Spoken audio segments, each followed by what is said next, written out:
दूर है दीर्घ दिनर दाबी निर्माण हेब मालती नदी उपरे बिजु सेतु। राज्य सरकार को निजस्व अर्थरे नयागढ़ जिला ओडंगा ब्लॉक गोतीसाई पंचायत पड़ियाभंगा गाँ निकटे थिबा मालती नदी उपरे निर्माण हेब बिजु सेतु। मालती नदी उपरे सेतुटीए निर्माण पाई दीर्घ 35 वर्ष धरी गाँव लोकों सह स्थानीय अंचल 4 खंड गाँव 2000 लोके मालती नदी उपरे ब्रिज निर्माण पाई दाबी करी आसुथिले, हेले केही सेमानक दुख बुझु नथिले। गाँ को रास्ता नथिबारु बाहर गाँव लोके पड़ियाभंगा गाँ को झील बाहा देवा पाई अराजी होथिबा बेले शिक्षा स्वास्थ्य भली मौलिक सुविधारू वंचित रहुथिले स्थानीय बासिंदा।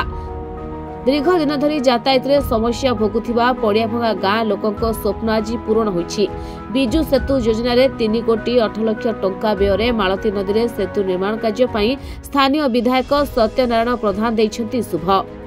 वर्षा दिने मालती नदी रे पानी आसिले विच्छिन्न हो जाए पड़ियाभंगा समेत रघुनाथपुर कुसा पांडुरी गाँव चित्र। मालती नदी रे ब्रिज नथिबारु जोगाजोग विच्छिन्न पाई वर्षा दिन ठारू आरंभ होइथाय लोकंक पाई यातायात जंत्रणा। 8 मास समय धरी यातायात रे समस्या भोगुथिबा स्थानीय बासिंदा कहिसेंती। पिला माने बहुत असुविधा रे जांदी स्कूल जाई पारंदिनी आउ एबे ब्रिज टा हेई गले भी पिला माने शांति रे जाई परिबे। खुशी तांको माने किए भी न गले भी तांको इच्छा रे से चली की जाई परिबे।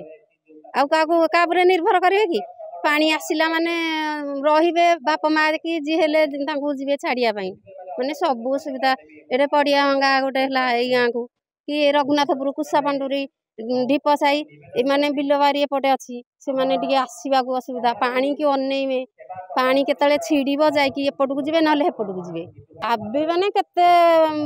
25-30 वर्ष के आमे पिला बेलू आमे जानचु ब्रिज माने समस्त की कही कही आज पर्यंत हे पाइलानी 50 वर्ष आमको एबे 50 वर्ष हलानी एबे होउची एटा शुभ दियाला बहुत गोटे खुशी आनंदर कथा। ब्रिज हबो बोली समस्त गोटे शुभ दिया गोटे आशा अछि। सब सुविधा हबो बिलबारी की जाई परिबे कि दिहपा हला जाई परिबे पिला माने स्कूल जाई परिबे माने सब ठीक सुविधा सब जे जुआड़े चाहिए भी जाई परिबे। सुविधा बोले यही नदी सकाशे आमर बहुत असुविधा होता है वर्षा दिन को आम पड़ियाभंगा ग्रामवासी भाई माने भौणी मैंने सब जावासिया कि देह पाला कि प्रेगनेंट गोटे है से वर्षा समय आउ जासी पार न था पानी छिड़े नदी में जावाक पड़े कि आम्बुलांस भी आसी पार नाला आम्बुलांस रपट नदी आरपट टेकिंग नवा पड़ूला तेणुक बहुत दिन दाबी हवा जो ये ब्रिजटा है बहुत खुशी आज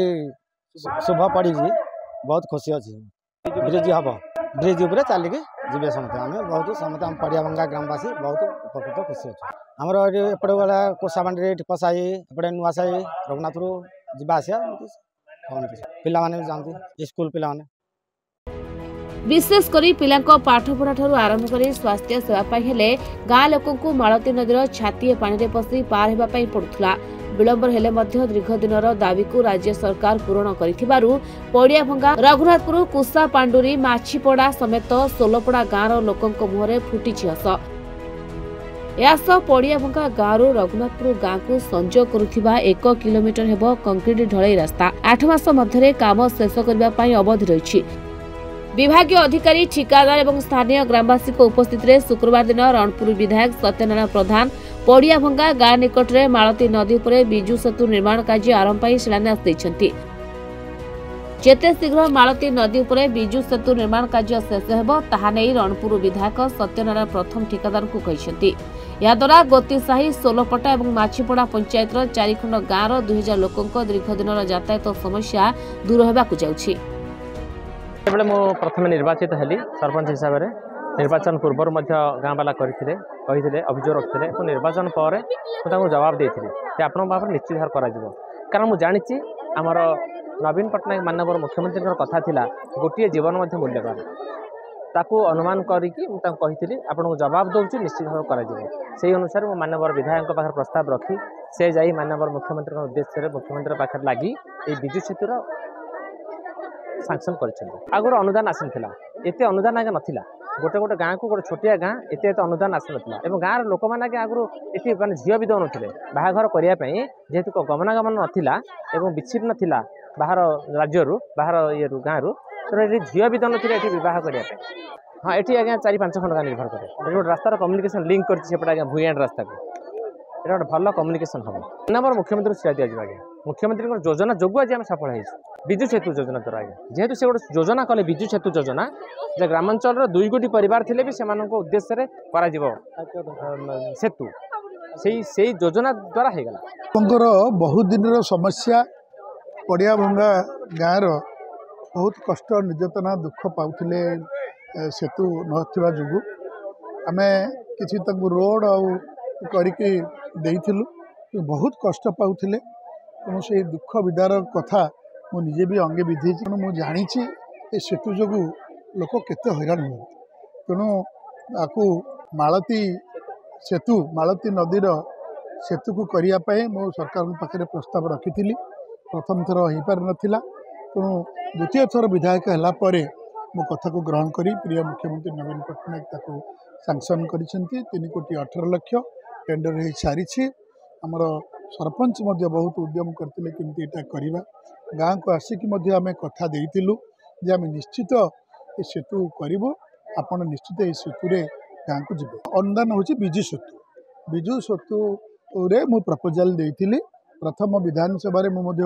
क्वेश्चन करी विचार करा जाउछि बोली कहिथिले तापरे ताको सैंक्शन भी कले आमर 3 कोटी 18 लाख अवधि हूँ 24/2024 रे सरिया आरंभ होती तो निश्चित आम ताको कार्यक्रम निश्चित करने आमर कंट्राक्टर को डायरेक्शन दि जाइए रास्ता दि जाइए 1000 मीटर बाँ पटे 500 मीटर डाण पटे 500 मीटर दीर्घ दिन धरी यातायात समस्या उपजुवा गोतीसाई सोलपटा और माछीपड़ा पंचायतवासी दुख हेब दूर फिटिब विकास बाट जोगाजोग पड़ियाभंगा गाँ निकट में मालती नदी पर निर्माण हेब 3 कोटी 8 लाख टंका व्यय विजु सेतु। Manas Kumar Sahu report Reporters today.